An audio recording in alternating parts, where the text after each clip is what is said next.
Muy buenos días, Dios les bendiga, hermanos. Quiero pedir por favor que se ubiquen en la carta a Santiago, la carta que hemos estado estudiando en estas últimas semanas. Santiago, vamos en el capítulo 4, ya estamos de bajada, en la recta final, terminando el estudio consecutivo en predicaciones expositivas del libro de la carta de Santiago. En el día de hoy vamos a considerar una primera parte, ¿verdad? El tema principal, creo yo, que va desde el versículo 1 hasta el versículo 12, ¿sí? Aunque hay un subtítulo en el versículo 11 en la mayoría de las Biblias que dice juzgando al hermano, me parece que esa porción de los versículos 11 y 12 forman parte del argumento total que comienza en el versículo 1. Por lo tanto, hoy vamos a ver los primeros 10 versículos, ¿sí? Y luego la semana que viene consideramos los otros 2 versículos como una segunda parte del mismo tema. Entonces, para tener todo en un compendio, vamos a leer completo los 12 versículos. Los 12 versículos, Santiago capítulo 4, versículos 1 al 12. Dice la palabra: ¿De dónde vienen las guerras y los pleitos entre vosotros? ¿No es de vuestras pasiones las cuales combaten en vuestros miembros? Codiciáis y no tenéis, matáis y ardéis de envidia, y no podéis alcanzar. Combatís y lucháis, pero no tenéis lo que deseáis, porque no pedís. Pedís y no recibís, porque pedís mal, para gastar en vuestros deleites. Oh almas adúlteras, ¿no sabéis que la amistad del mundo es enemistad contra Dios? Cualquiera pues que quiera ser amigo del mundo, se constituye enemigo de Dios. ¿O pensáis que la Escritura dice en vano: el Espíritu que Él ha hecho morar en nosotros nos anhela celosamente? Pero Él da mayor gracia, por esto dice: Dios resiste a los soberbios y da gracia a los humildes. Someteos pues a Dios, resistid al diablo y huirá de vosotros. Acercaos a Dios y Él se acercará a vosotros. Pecadores, limpiad las manos. Vosotros los de doble ánimo, purificad vuestros corazones. Afligíos y lamentad y llorad, vuestra risa se convierte en lloro y vuestro gozo en tristeza. Humillaos delante del Señor y Él os exaltará. Hermanos, no murmuréis los unos de los otros. El que murmura del hermano y juzga a su hermano, murmura de la ley y juzga a la ley. Pero si tú juzgas a la ley, no eres hacedor de la ley, sino juez. Uno solo es el dador de la ley, que puede salvar y perder, pero tú, ¿quién eres para que juzgues a otro? Una de las cosas más comunes que experimentamos todos los seres humanos en esta vida es el conflicto y la pelea, las discusiones, los pleitos. De hecho, desde el principio del mundo ha habido pelea y conflicto. Ejemplos, por ejemplo, de la pecaminosidad que es esto, está Caín mata a su hermano Abel por una rencilla, por un pleito, ¿sí? Pero no nos vayamos solamente a lo que dicen las Escrituras de los pleitos. En nuestra propia vida también nosotros experimentamos desde muy temprana edad lo que es pelear con alguien, tener pleito con alguien, tener rencilla, tener discusión con alguien, conflictos. Es muy normal ver a dos niños pequeñitos, indefensos, inocentes, dos ángeles allí, peleando por un juguete. Desde muy temprana edad se revela la pecaminosidad del hombre. Somos rencillosos, somos peleones. Imagínate aquellos que nos hemos criado con hermanos. Aquel que no ha peleado con su hermano no es su hermano. Es lo más natural, es lo más normal que existe. Ahora, no estoy justificando de que lo hagan, ¿verdad? No estoy justificando ese asunto. Pero estoy diciendo que la pelea siempre ha existido y existe en nuestra vida, en nuestra cotidianidad. En todos los ámbitos de nuestra vida siempre hay conflictos con otras personas. En la casa, en la escuela, ¿verdad? Si alguno se recuerda de su época escolar o lo que está en la escuela, sabe que ha peleado con alguien en algún momento. En el liceo, ni se diga, ¿verdad? Las muchachas. En la universidad,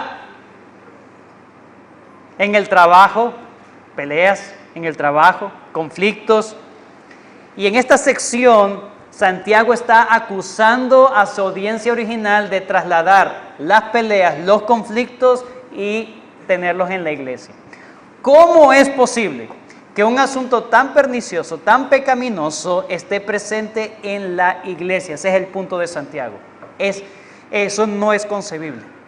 Hay algo mal, hay algo extraño, hay algo que no concuerda.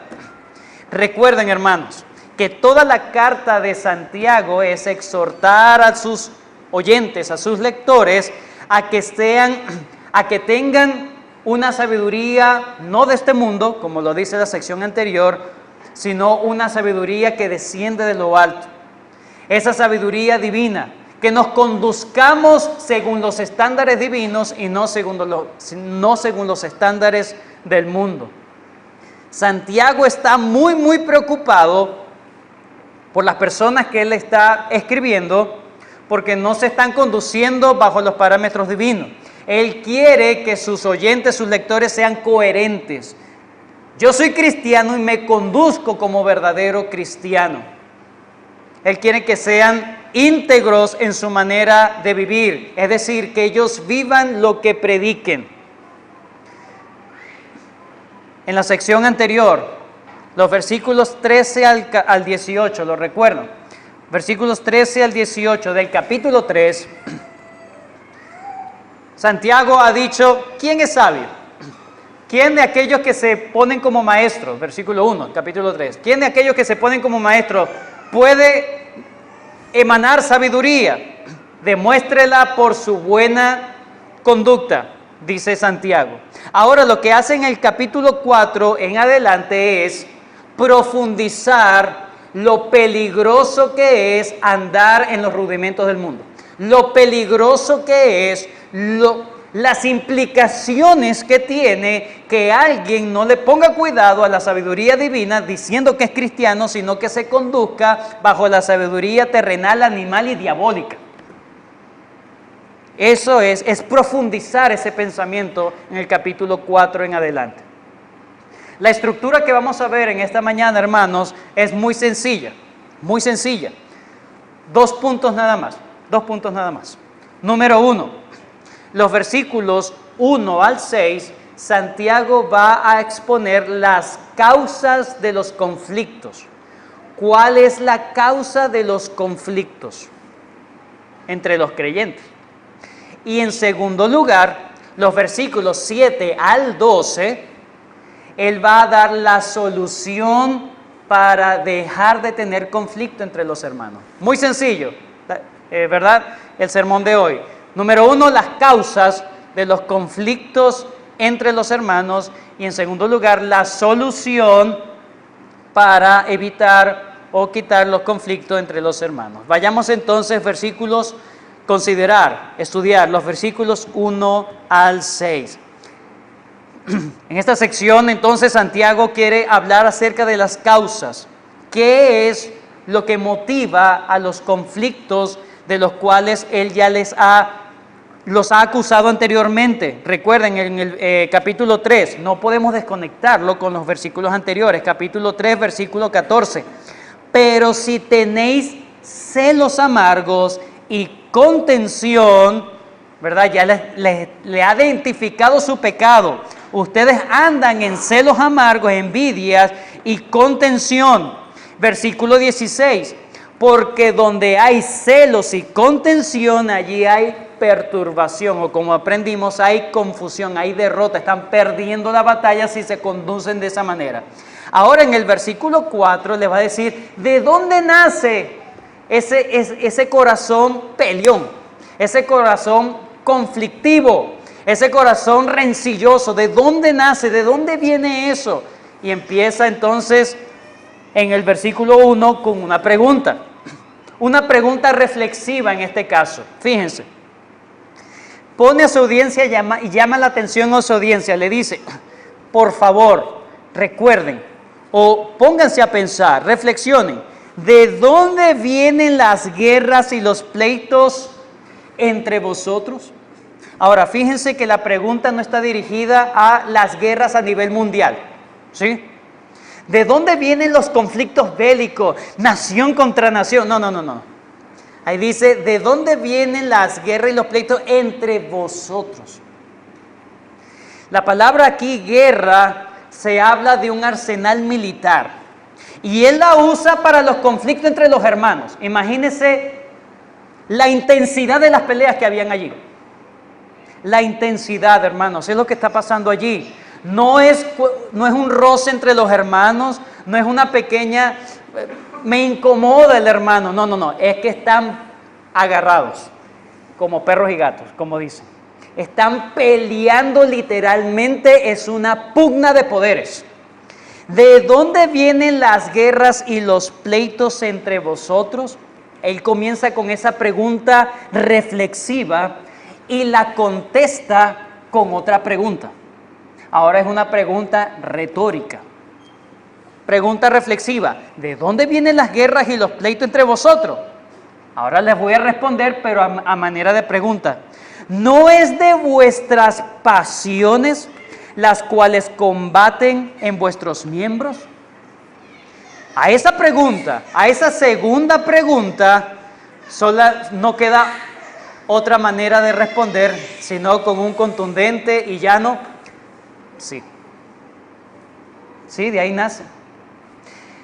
¿Acaso no son de vuestras pasiones las cuales combaten en vuestros miembros? Lo que está diciendo Santiago es, ¿de dónde nacen todas estas? ¿No nacen de tu propio corazón, de tus propias pasiones? Recuerden que el versículo 1 no podemos desconectarlo con el último versículo del capítulo 3.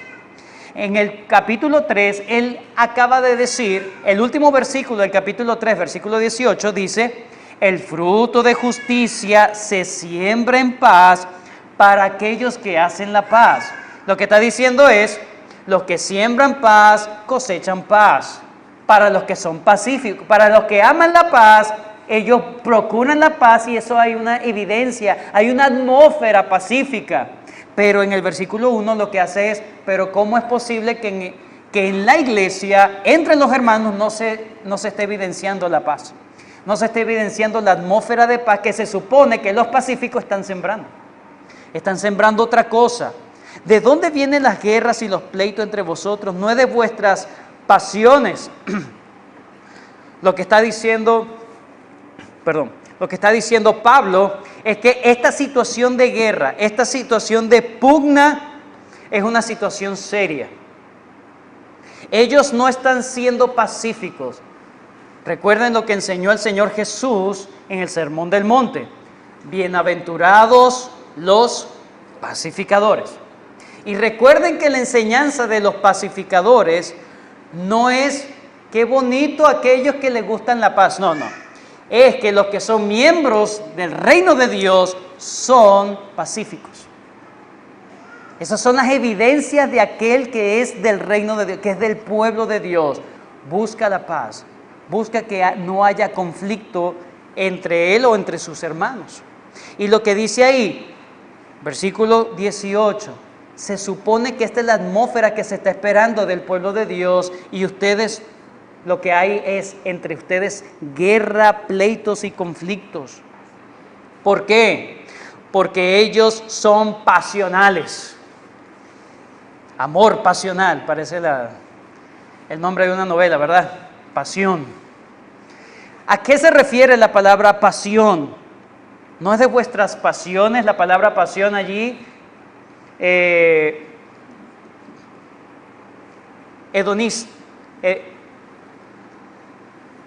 viene de la palabra hedonismo, ¿sí?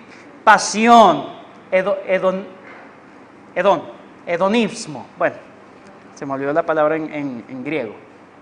Pero la palabra allí no es de vuestras pasiones, no es de vuestro hedonismo. ¿Qué es el hedonismo? Podemos preguntar. Bueno, la pasión o el hedonismo es el deseo, escuche bien, es el deseo de buscar el placer y la satisfacción alejado de Dios. Vuelvo a repetirlo. El hedonismo, ser una persona pasional, ser una persona que se guía por sus sentimientos, sus emociones, por sus pasiones, es un hedonista. El hedonista busca los deseos o tiene sus deseos, busca placer y satisfacción, todo alejado de Dios. Es decir, en Dios no encuentro satisfacción, en Dios no hay placer, sino que lo busco en otra cosa lejos de Dios. Vivo para mis propios deleites, vivo para mis propios caprichos.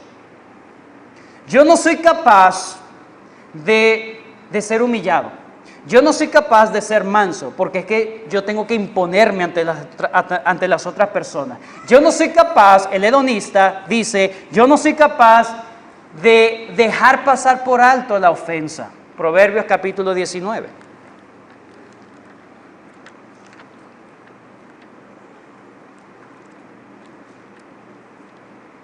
La palabra en griego es hedonón, ¿ok? Proverbios 19, versículo 11. La cordura del hombre detiene ¿qué? Su furor, y su honra es pasar por alto la ofensa. El hedonista no cumple este proverbio. El proverbio dice que el que es cuerdo, el que tiene su alma bien, el que tiene carácter, ¿sí? Muchos piensan que los que tienen carácter son los que gritan mucho. Muchos piensan que los que tienen carácter son los que baten las cosas. No, es una persona que no tiene carácter, no tiene control de sí mismo. Es una falta de carácter allí. Lo que está diciendo, la cordura del hombre detiene, controla sus impulsos, su furor. Y su honra es pasar por alto la ofensa. Pero el hedonista, como se ama tanto a sí mismo, como es egocentrista, como es egoísta, es una persona donde todas las personas tienen que girar en torno a mí. Entonces el hedonista dice, no, yo no me voy a dejar pisotear por nadie. Yo soy el que voy a colocar mi ley sobre todos. Es una persona que vive para sí mismo. Es una persona que vive para sus placeres, para sus deleites, tal como Pablo le decía a Timoteo. Vayan conmigo a la segunda carta de Timoteo, a Timoteo capítulo 3. Segunda carta de Pablo a Timoteo capítulo 3.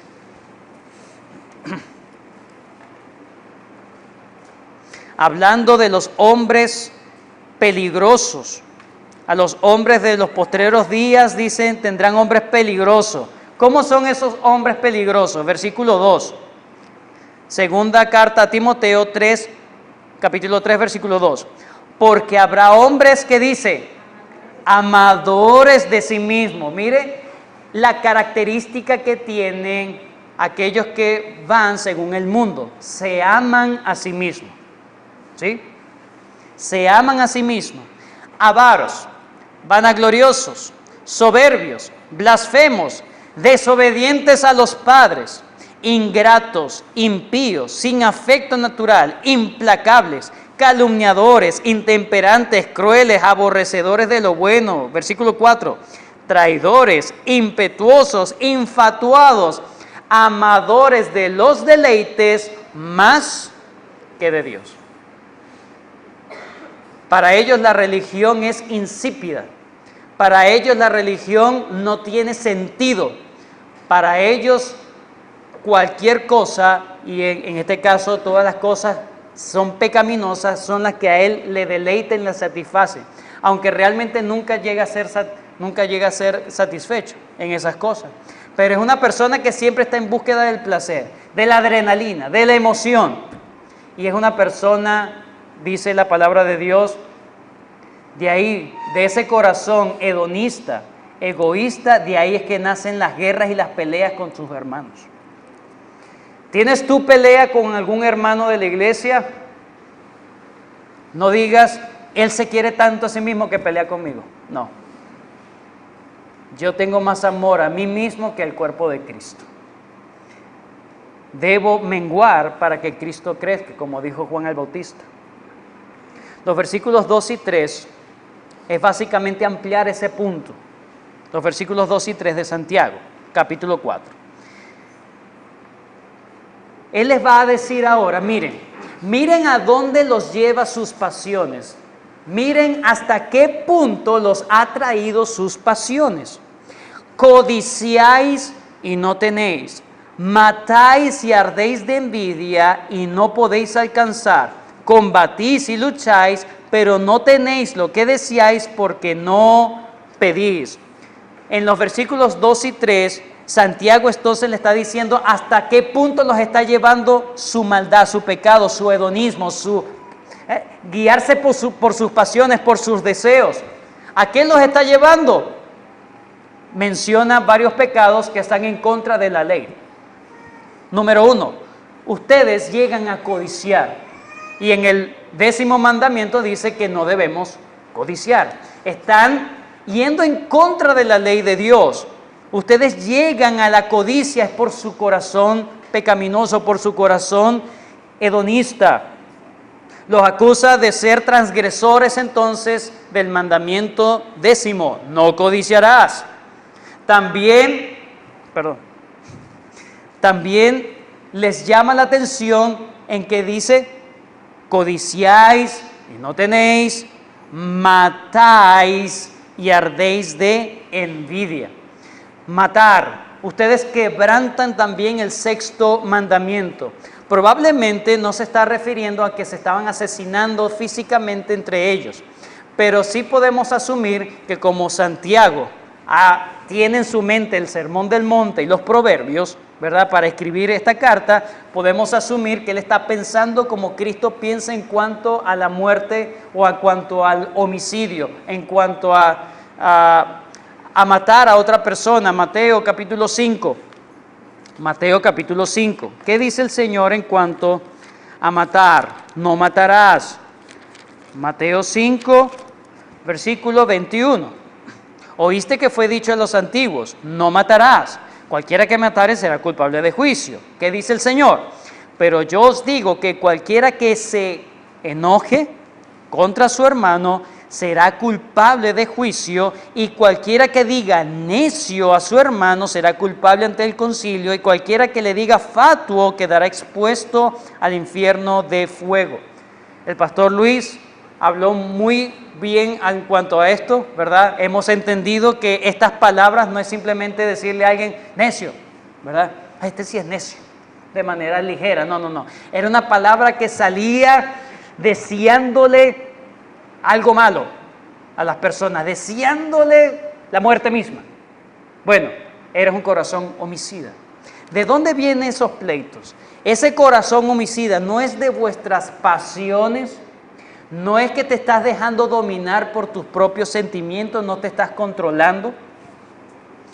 Entonces estás cayendo en quebrantar la propia ley de Dios, estás codiciando, estás matando, estás envidiando y también están cayendo en la autosuficiencia. Última parte del versículo 2. Combatís y lucháis y no tenéis lo que deseáis porque no pedís. Es decir, ustedes quieren hacer que las cosas se hagan a su manera, a su modo, pero ustedes ni siquiera le piden al Señor si eso está bien o está mal. Ustedes quieren hacer su propia ley, ustedes quieren imponerse ante los demás.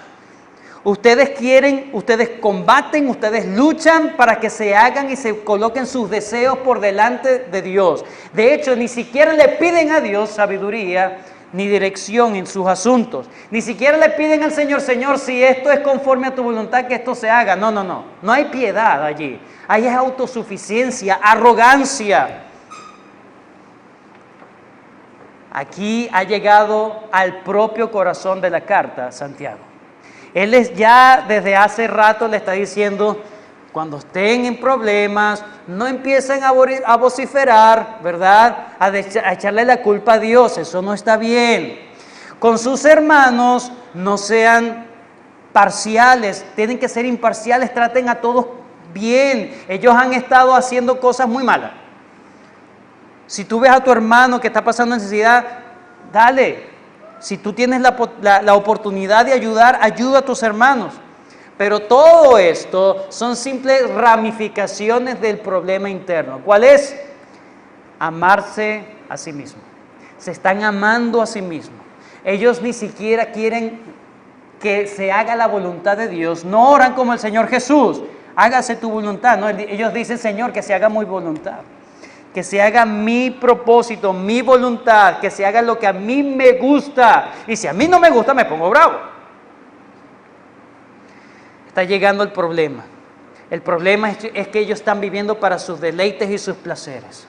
La mayoría de las iglesias hoy en día son iglesias que se rigen bajo el sistema hedonista. Es decir, las iglesias preguntan, ¿qué quiere la gente? ¿Qué es lo que le atrae a las personas? Bueno, eso es lo que le vamos a dar camuflajeando el evangelio verdadero. Ellos apelan a las pasiones, ellos apelan al egocentrismo, ellos apelan a los deseos de las personas simplemente como una manera de enganchar. Pero ellos ni siquiera le preguntan al Señor, Señor, ¿será esto bien o no? El meollo del asunto entonces, ustedes no piden, son autosuficientes, son arrogantes, están quebrantando la ley de Dios. Mira hasta donde los ha llevado ese corazón pecaminoso, pasional. Versículo 3, y si pides mal para gastar en vuestros deleites. Aún han pervertido el acto más piadoso que existe en la tierra, la oración. La pervierten. Agarran la oración para que se hagan sus propios antojos. Pregunto, ¿es malo desear y pedir al Señor algo que yo deseo? No en sí. Pero si yo no filtro mi deseo, si mi deseo es en contra de la palabra de Dios, o ni siquiera es lo que Dios quiere que yo empiece a desear, el humilde, el que no es soberbio, el que no es altanero, lo vamos a ver más adelante, el que busca la sabiduría de lo alto, dice, no importa, Señor, yo voy a ser como mi Señor Jesús, que se haga tu voluntad. Tú sabes mejor las cosas que yo, Señor, que no se haga simplemente lo que a mí se me antoja, lo que a mí se me vienen en ganas, Señor. Ayúdame a hacer tu voluntad.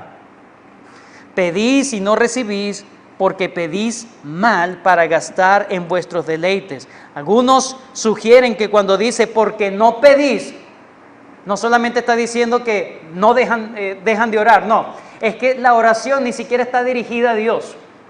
Son oraciones hacia otras cosas, porque saben que Dios no le va a dar eso. Ay, Señor, bueno, no, tú no me lo vas a dar. Ay, virgencita y tal.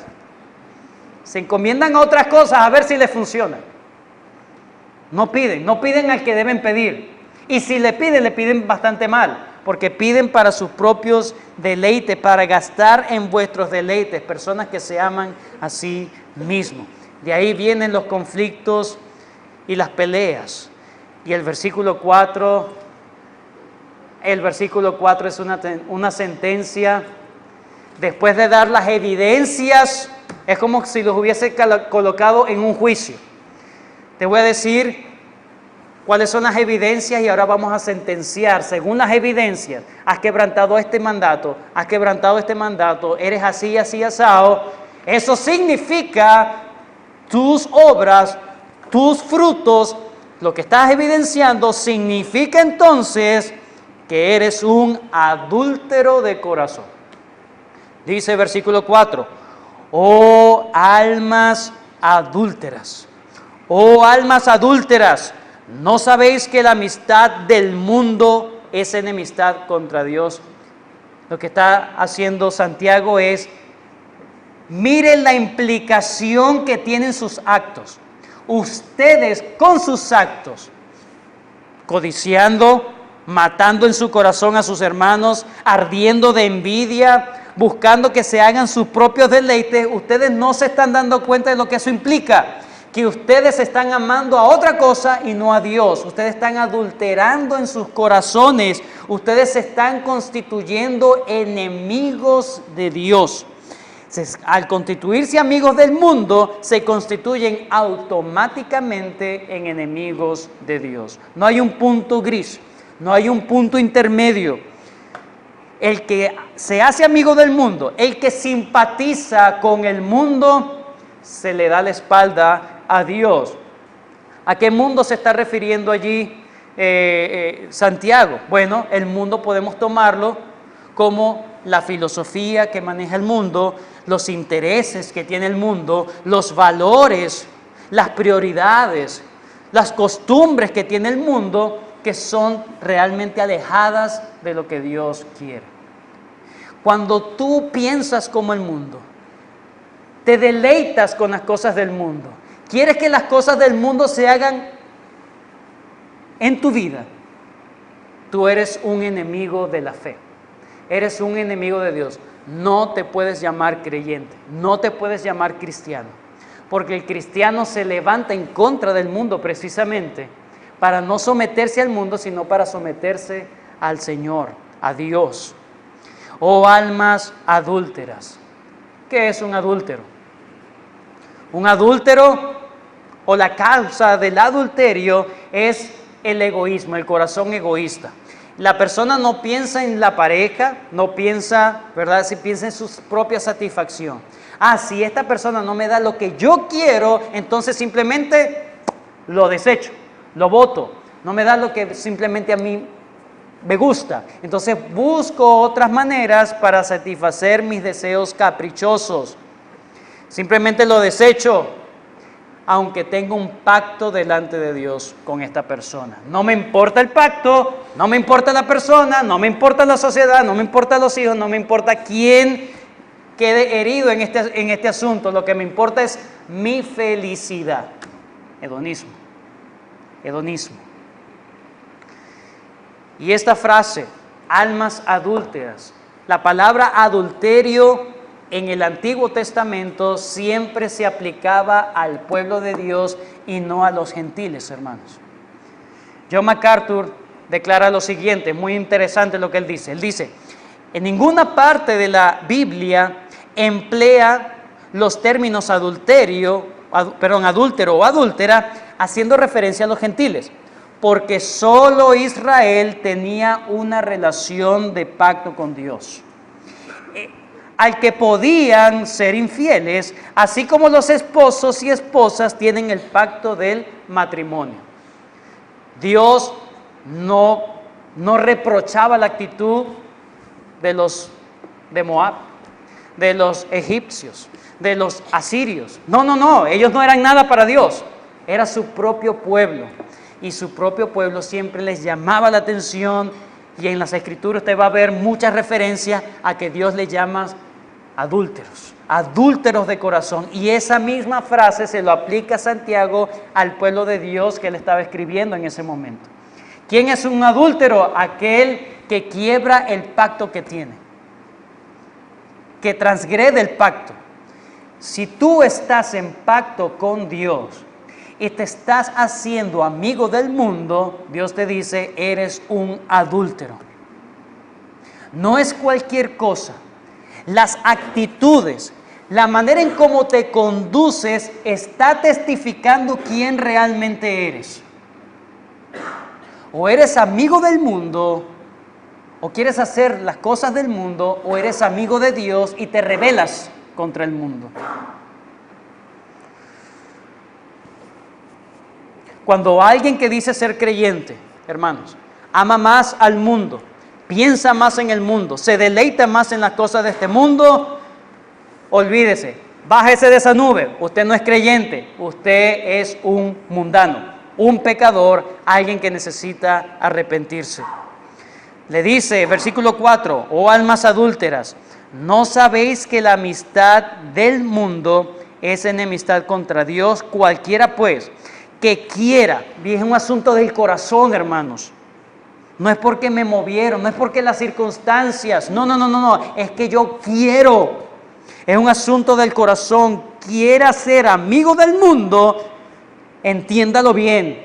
Usted se está rebelando y usted está en contra, está siendo entonces enemigo de Dios. Enemigo de Dios.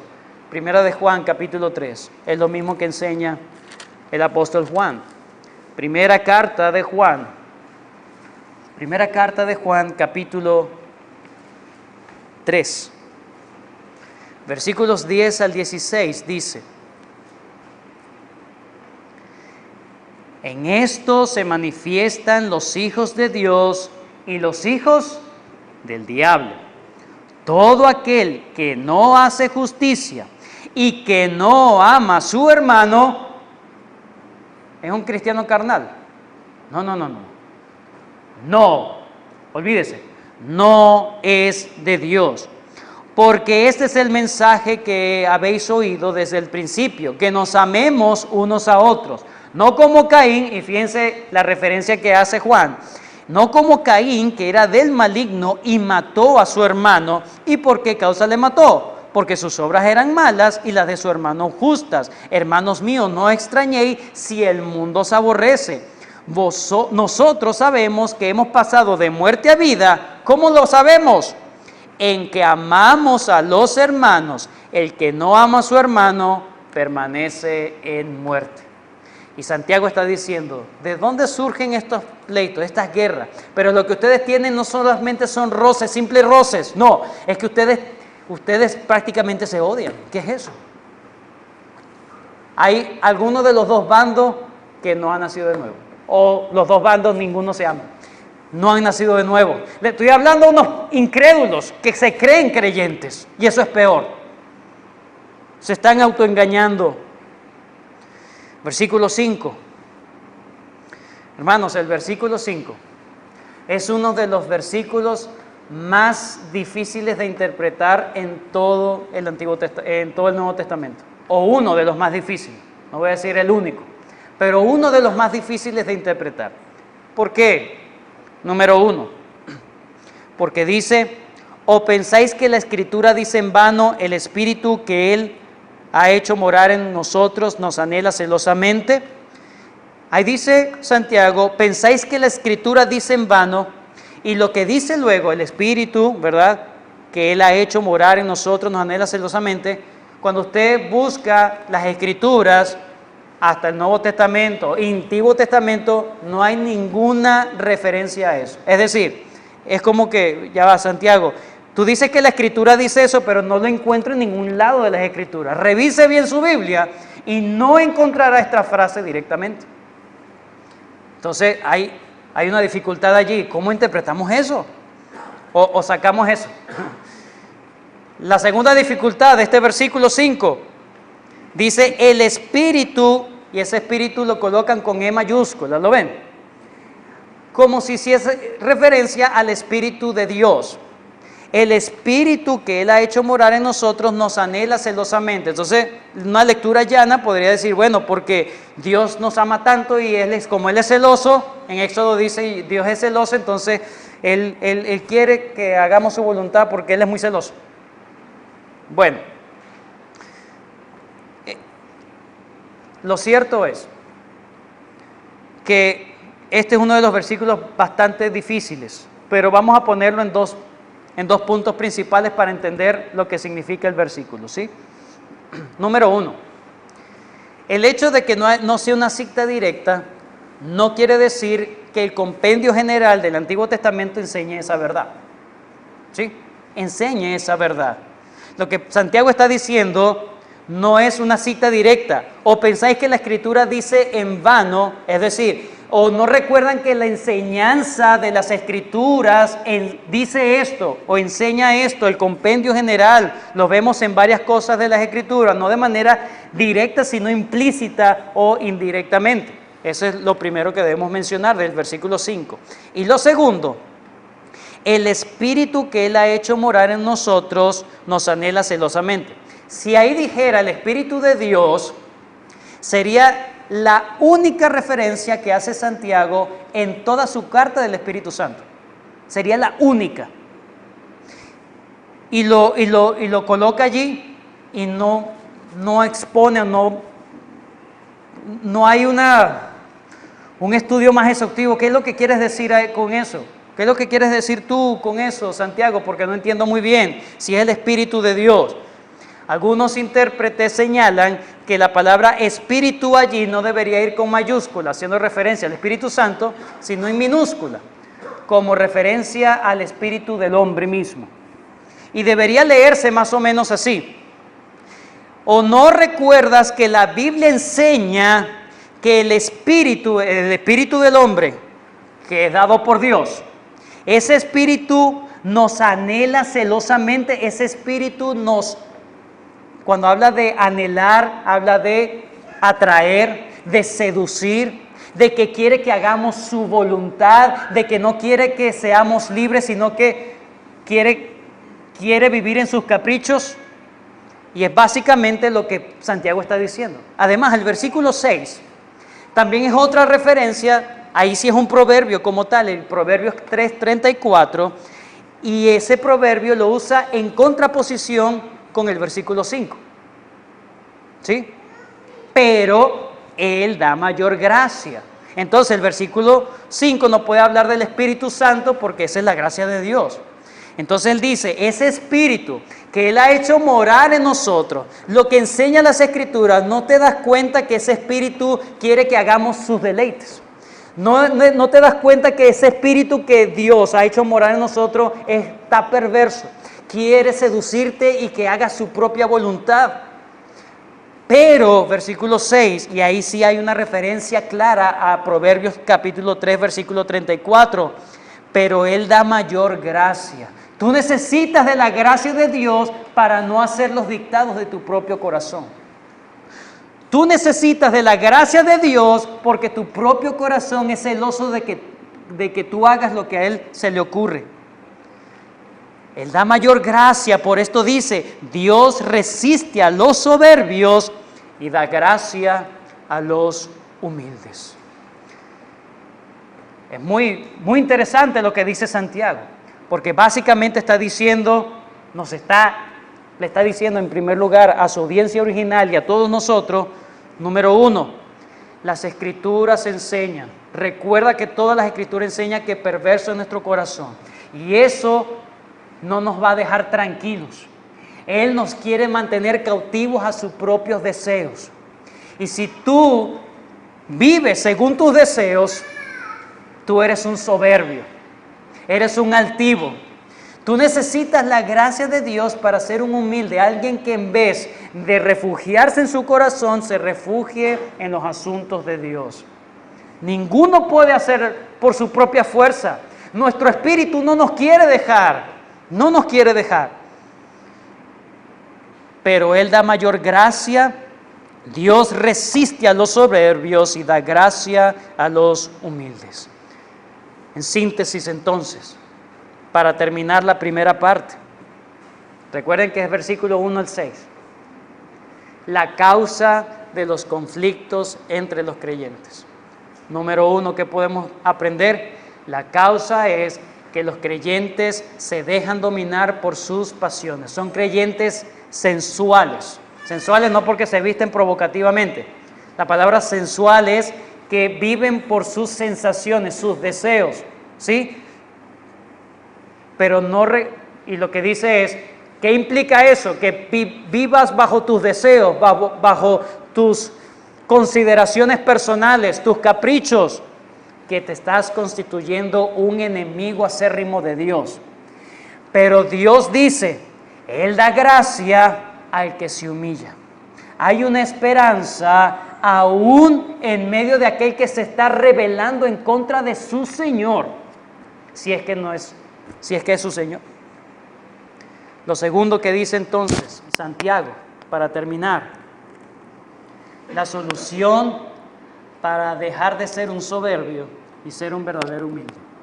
La solución para dejar los conflictos, que son las evidencias de que nos estamos rebelando, es decir, rebelarse contra el hermano Despreciar al hermano es rebelarse contra Dios, despreciar a Dios. ¿Cuál es la solución entonces, Santiago? Si nos has dado un escrutinio y nos has dejado en evidencia estas actitudes que tenemos entre nosotros, hermanos peleando con hermanos, y no me hablo con el hermano, no le hablo a la hermana. ¿Cuál es la solución? Versículos 7 al 12 nos habla de dos soluciones. Hoy vamos a hablar solamente de la primera para terminar. Número 1, él habla de la solución espiritual. Solución espiritual. Versículos 7 al 10. Y la segunda es la solución práctica. Versículos 11 al 12, que es lo que vamos a considerar, si Dios lo permite, el domingo que viene. ¿Cómo se evitan entonces los problemas? ¿Cómo resuelvo ese asunto? Es un asunto muy serio, es un asunto muy profundo. ¿Cómo hago para resolver y manejar ese dañado corazón? Dímelo, Santiago. Santiago entonces da una solución espiritual y práctica. Vamos con la espiritual. Número 1, hay varios mandatos imperativos que da Santiago. ¿Qué debes hacer entonces? Versículo 7. Lo primero que Santiago llama es: someteos pues a Dios.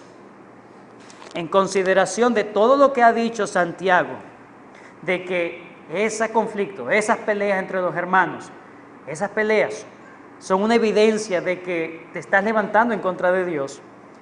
¿Cuál es la solución? Sométete a Dios. La palabra someter no es otra cosa que obedecer. Pensé que era más profundo. No, está allí a la mano. Sométete a Dios. Empieza a obedecerle. Deja de ser rebelde a sus dictados. Deja de ser rebelde a lo que Él enseña. Sométete a Dios.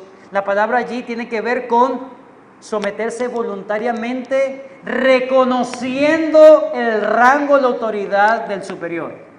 Así como lo hace un soldado subalterno. Se somete. No pregunta, obedece. ¿Cómo soluciono este asunto? Hermano, ayúdame, por favor. Yo no sé. Bueno, obedece al Señor. Pero para obedecerlo no solamente es asunto de escuchar su palabra, sino de reconocer la autoridad de esa palabra.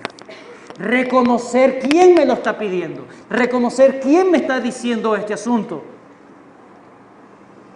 Debes reconocer la autoridad de Dios en tu vida. Decirle: tú eres mi dueño, tú eres mi Señor, tú eres mi amo. Es un asunto en donde tú te concientizas a quién te vas a someter. Ya no es mi propio corazón, ya no son mis pasiones, ya no es lo que me da placer.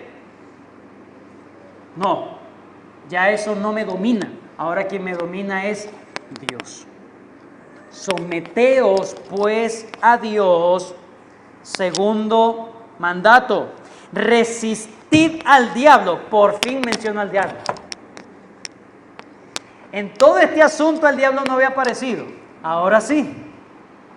Entonces Santiago está diciendo: mira, si es un asunto del corazón y tu enemigo principal es tu corazón, hay un aliado de tu corazón y no es Dios, es el diablo, que está alentando a ese corazón para que tú te sometas a sus dictados. Cuando tú te sometes a lo que dicta tu corazón, muy contrario a lo que enseñan muchos, escucha tu corazón. No. Cuando tú te sometes a que tú vives por tus deseos, tú te estás sometiendo directamente a los deseos del mundo, a los deseos del diablo mismo, del diablo. Someteos a Dios, resistid al diablo. La palabra resistir allí es no dejarse mover. Resistir, no dejarse mover, estar firme, oponerse, ser una oposición, en el buen sentido de la palabra, ¿verdad? O en el sentido correcto de ser oposición. Oposición, levantarse en contra. oponerse, pero no es una oposición simplemente pasiva, es un asunto activo, es levantarse en contra. Lo mismo que hizo el Señor Jesucristo cuando fue tentado por el diablo. El Señor Jesucristo no dijo, ay, vete de aquí, ay, no me hagas nada, no auxilio. No, Él con autoridad le replicó con la palabra de Dios al diablo. ¿Y qué hizo el diablo? Huyó de él. Resistid al diablo y huirá de vosotros. Número 1, entonces, para resolver este asunto de tu corazón, de que no te vuelvas un enemigo de Dios, un enemigo de la cruz, sino que seas un amigo de Dios y enemigo del mundo en este caso. Número 1, sométete a Dios. Sométete a Dios, reconoce su autoridad, humíllate delante de Él. Con el asunto del diablo, resístelo. Más bien, no te dejes mover por lo que Él diga, por los engaños que Él diga, sino que tú te paras firmes y no te dejas mover. Tú lo resistes, tú vas y te opones, te pones en contra, te levantas en contra de las acechanzas del diablo. Van 2 mandatos. Tercero, versículo 8. Reconoce, resiste al diablo y empieza a acercarte correctamente a Dios. Acércate correctamente a Dios. ¿Cómo nos acercamos a Dios? Número 1, versículo 8. Acercaos a Dios y Él se acercará a vosotros. Ahí está haciendo referencia a Dios está allí dispuesto a perdonarte, pero Él va a actuar cuando tú quieras actuar para Él. Él está allí dispuesto a perdonarte, pero si tú te opones a Él, también Él está allí para vengarse. Él está allí. Si tú quieres las paces, Él está dispuesto a hacer las paces. Él quiere que tú te muevas. Acercaos a Dios y Él se acercará a vosotros. Es interesante porque aquí no le está hablando a incrédulos. ¿Lo ven? ¿Quién es el que da el primer paso para buscar al pecador, al incrédulo? Si no lo hace el incrédulo, ¿quién lo hace? Dios. Pero luego de que somos de Dios, quien da el primer paso a la restauración con Dios es el creyente. Porque Dios está siempre dispuesto. Dios siempre está dispuesto. Se supone que ha recibido la iluminación del Espíritu Santo y esta persona ahora puede venir y actuar para el Señor. Número 1, entonces, ¿cómo debemos acercarnos? Les dice a ellos, le dejó de decir hermanos, miren, pecadores. Le dejó de decir hermanos míos, hermanos amados, hermanitos, hermanazos. No. Ya dejó la sutileza. Recuerden que en los versículos anteriores, hermanos, recuerden, hermanito, considere, no, ahora dice pecadores. Reconoce la bajeza en donde te encuentras. Reconoce qué ha pasado realmente contigo delante de los ojos de Dios. Eres un pecador. Para los judíos, ya que alguien le llame pecador era una ofensa muy grande. ¿Quiénes eran los pecadores? Las prostitutas. Un pecador. Y Cristo se junta con pecadores. ¿Recuerdan eso? Publicano, traidor, pecador, perro. Así se trataba. Ahora Santiago usa esta palabra y se los atribuye a la iglesia. Pecadores. Reconoce la bajeza, reconoce el punto en donde has llegado por tu torpeza, por dejarte dominar por tu corazón, por no someterte a Dios. Número 1, reconoce la trascendencia de tus hechos. ¿Cómo nos acercamos a Dios? No, bueno, Señor, está bien. Si te ofendí, bueno, perdón pues, no fue mi intención. Bueno, si es que te ofendí, yo no. Reconocer que sí, hemos transgredido su ley, que sí, hemos manchado el Evangelio con nuestra actitud. Perdona. Pecadores, ¿qué le llaman los pecadores? ¿Qué deben hacer los pecadores? Limpiad las manos. Hermanos, en el Antiguo Testamento, el asunto de limpiar las manos era un asunto que, por ejemplo, en Éxodo se llama a los sacerdotes, antes de hacer los sacrificios, que nos ha estado explicando el pastor Luis, antes de hacer los sacrificios había un altar de bronce. Allí había agua y ellos debían lavarse en ese altar de bronce antes de hacer los ritos. Antes de venir y en el día de la expiación ellos debían lavarse completamente. Entonces, el asunto de lavarse era, ya va, deja a un lado, límpiate antes de venir a Dios. Reconoce quién eres y límpiate, purifícate, límpiate las manos. ¿Con qué jabón? No. El asunto de limpiarse las manos es purificarse dentro de sí. Las manos tienen una connotación de pugna, de pelea. Es decir, deja de pelear. Purifícate. Si estás peleando, suelta la pelea ya. Eso es lo que está diciendo. Limpia las manos. Salmo 24. Salmo 24. Es lo mismo que enseña el Salmo 24.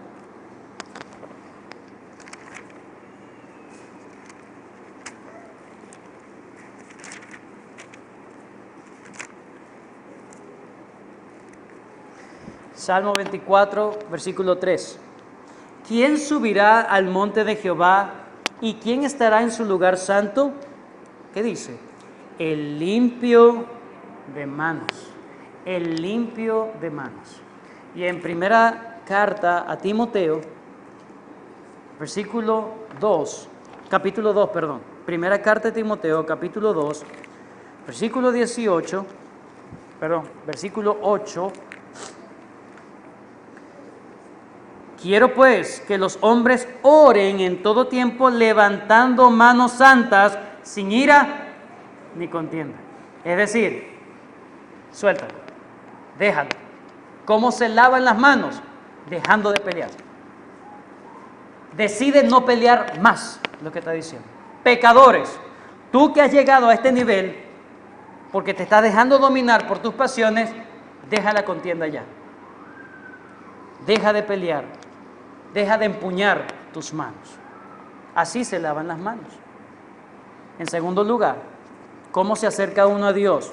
Número 1, reconociendo su bajeza y teniendo una convicción firme o una resolución interna de dejar el pecado. Número 2, acercarse a Dios. Y vosotros, los de doble ánimo. ¿Qué es alguien de doble ánimo? Alguien de doble ánimo, ya lo ha dicho antes Santiago, es aquel que duda, es aquel que se deja arrastrar. Literalmente, aquel que tiene dos almas. Es una persona partida en dos. Un día dice sí, el otro día dice no, y el otro día vuelve a decir sí, por si acaso. Es una persona inconstante, es una persona que está entre dos aguas, que no sabe a quién servirle. Ustedes los de doble ánimo, ustedes los que no saben si es por aquí o por allá. Sí, bueno, un ratico en la iglesia y luego me desanimo y dejo de ir y hago y fechorías y toda la cosa y luego, ay no, pero lo que hice fue muy malo, no, voy a volver otra vez a Dios, ahora sí voy a volver a Dios y voy a estar con Dios, me voy a meter en el seminario y toda la cosa y, ay no, pero es que, no, otra vez para allá y así va, para acá y para allá y para acá y para allá. Una persona inconstante, nunca se arrepiente realmente, no ha cambiado su mente. Ustedes los de doble ánimo, que dice, purificad vuestros corazones. Purifiquen sus corazones. ¿Cómo se purifica el corazón? Una vez más, el mismo principio de lavar las manos. Determina de una vez por todas dejar la contienda, dejar la ambivalencia y definirte. Ensériate, es lo que está diciendo Santiago. Ponte serio. Ponte serio, deja ya la ambigüedad. Pero si tú sigues así, si no purificas tu corazón, si no le das dictamen, si no agarras tu corazón y le dices por acá es el asunto, Siempre vas a estar de aquí para allá, del timbo al tambo. Pecadores, limpiad las manos. Vosotros los de doble ánimo, purificad vuestros corazones. Y versículo 9. Ven con lamento por tu pecado. Bienaventurados los que lloran, porque ellos recibirán consolación. ¿Lloran qué? Por su maldad. Lloran por su pecado. Lloran por la arrogancia en cómo han vivido hasta ese momento. Lloran, afligidos, lamentar y llorar. Estas palabras siempre en el Antiguo Testamento siempre están relacionadas con el luto. Siempre están relacionadas con haber perdido un ser querido. Lamentar, llorar, afligirse, vestirse de cilicio. ¿Recuerdan? Vuestra risa se convierte en lloro y vuestro gozo en tristeza. ¿Qué está diciendo Santiago? Humíllate, arrepiéntete, demuestra tu arrepentimiento no delante de los hermanos, sino delante de Dios. Que tú convenzas a Dios de que realmente estás cambiando. Si bien este es un asunto, este es un llamado que le hace Santiago a una iglesia, a unos hermanos en la fe, que estaban tan caídos, que estaban en un asunto tan deplorable en su pecado, que se habían constituido enemigos de Dios, habían adulterado la fe. Imagínese aquel que es un enemigo de Dios. ¿Cómo debe venir aquel que es un enemigo de Dios? No debe rebajar este estándar. No debe rebajar este estándar. Oh pecador, tú que quieres hacer las paces con Dios. Número 1, reconoce quién eres. Eres un pecador, eres un traicionero. Eres alguien que ha quebrantado la ley de Dios. Debes reconocerlo en primer lugar. En segundo lugar, debes decirle, Señor, ahora sí me voy a someter delante de ti. Debes tener una resolución interna de hacer a Cristo el Señor de tu vida genuinamente y realmente. ¿Qué más debe hacer? Deja ya el pecado. Conviértete solamente a Dios. Deja la contienda, deja el pecado. Purifica tu corazón, deja la ambivalencia. Y aflígete por tu pecado, por si quizá Dios te dé el arrepentimiento. Ejemplo de ello, Nínive. Los ninivitas, aborrecedores del mundo prácticamente. Un imperio que arrasaba con todo. Eran despiadados, literalmente. Eran sanguinarios. Dios mandó a su profeta Jonás, y aquí a 40 días ustedes van a recibir el juicio de Dios. Eso fue lo que dijeron. Jonás no le dijo, pero si ustedes se arrepienten, Dios va a tener misericordia. No le dijo eso. En 40 días ustedes van a ser arrasados por la ira de Dios. ¿Qué hicieron los ninivitas? Bueno, vamos a comer y beber porque mañana vamos a morir. No. Se arrepintieron. Desde el rey, desde la autoridad más grande hasta el menor. Todos se lamentaron por su juicio. Todos se lamentaron por lo que habían hecho delante del Dios de los cielos. ¿Y qué hizo ese Dios?